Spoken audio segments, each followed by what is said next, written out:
Los Angeles Lakers nakikipag-usap sa Brooklyn Nets para kay Cam Johnson at Dorian Finney-Smith sa gagawin trade deal. Yan ang ating pag-uusapan ngayon. Pero kung bago ka pa lang po sa aking channel, pwede po bang mag-subscribe ka kung nagustuhan mo yung aking video? Kung hindi naman po pa-like na lang po, maraming salamat mga maka-full court. Nakipag-usap ang Los Angeles Lakers sa Brooklyn Nets tungkol sa kanilang pares ng 3-and-D wings na sina Cam Johnson at Dorian Finney-Smith, ayon kay Anthony Irwin ng LA Daily. Gusto ni Brooklyn ng first-round pick para kay Finney-Smith, ayon sa mga source, at medyo mas flexible kay Johnson dahil sa kanyang kontrata at kasaysayan ng pinsala. Isinulat ni Irwin noong Hulyo 3, ang Lakers, idinagdag ni Irwin, ay nag-alok ng kombinasyon ni D'Angelo Russell, Rui Hachimura, Jared Vanderbilt, Gabe Vincent at Jalen Hood-Schifino sa lahat ng kanilang trade talks sa ilang mga koponan, kabilang ang Nets. Hindi malinaw kung sino ang tinalakay sa mga trade talks sa Nets. Ngunit si Russell, na minsang naglaro sa Brooklyn, ang pangalang dapat bantayan. Ayon kay Jake Fisher ng Yahoo Sports, ang Nets ay bukas sa pagtanggap kay Russell pabalik sa Barclays Center mula noong huling-huling araw ng kalakalan. Nakuha ni Russell ang kanyang nag-iisang All-Star berth sa kanyang resume noong 2019 habang pinangunahan ng Nets sa unang round ng NBA playoffs. Ang dating number 2 pick ay nag-opt-in lang sa kanyang $18.7 million player option, naging isa sa mga trade chips ng Lakers. Ngunit siya rin ang pinakamahusay na 3-point shooter ng Lakers noong nakaraang season na nagpabagsak ng career high na 41.5%. Ang kanyang magtatapos na kontrata ay kaakit-akit sa Nets na pumapasok sa isang ganap na muling pagtatayo pagkatapos ay trade ang Mikal Bridges. Si Johnson, na may 3 taon na natitira sa kanyang 4 na taon, $94.5 million na kontrata, ay isang karera na 39.2% 3-point shooter sa 5.7 na pagtatangka bawat laro.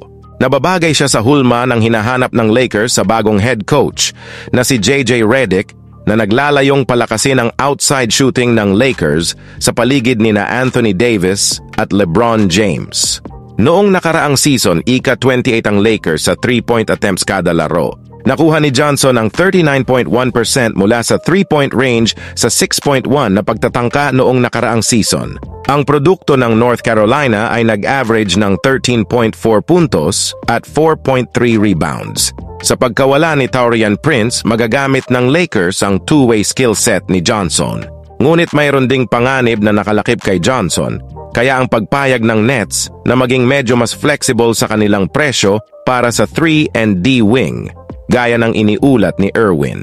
Naranasan ni Johnson ang pinsala sa daliri ng paa sa halos lahat ng nakaraang season, ngunit may kasaysayan ng maliliit na bukol at mga pasa na dumagdag upang hindi siya makalabas sa mahahalagang bahagi ng isang season. Siya ay nagkaroon ng meniscus surgery sa kanyang tuhod noong 2022 to 2023 na naglimita sa kanya sa 42 laro lamang. Sa kabuuan, naglaro lamang si Johnson ng 27% ng kanyang mga posibleng laro sa kanyang 5 season sa NBA. Si Finney-Smith ay 3 taong mas matanda kaysa sa 28 years old na si Johnson. Ang kanyang karanasan, tibay at defensive versatility ay ang kanyang kalamangan sa Johnson. Ngunit mas malaki ang gastos ni Finney-Smith sa Lakers kaysa kay Johnson. At may $15.4 million na option sa manlalaro pagkatapos ng kampanya sa susunod na season. Ang Finney-Smith ay maaaring isang taong pagrenta lamang. Ang 6'7" Finney-Smith ay kakatawan ng isang pag-upgrade sa Jared Vanderbilt, lalo na sa nakakasakit na dulo. Nakuha ni Finney-Smith ang hindi bababa sa 35% mula sa 3-point line sa 6 sa kanyang huling 7 NBA season. Nag-average siya ng 8.5 points, 4.7 rebounds at 1.6 assists sa Brooklyn noong nakaraang season.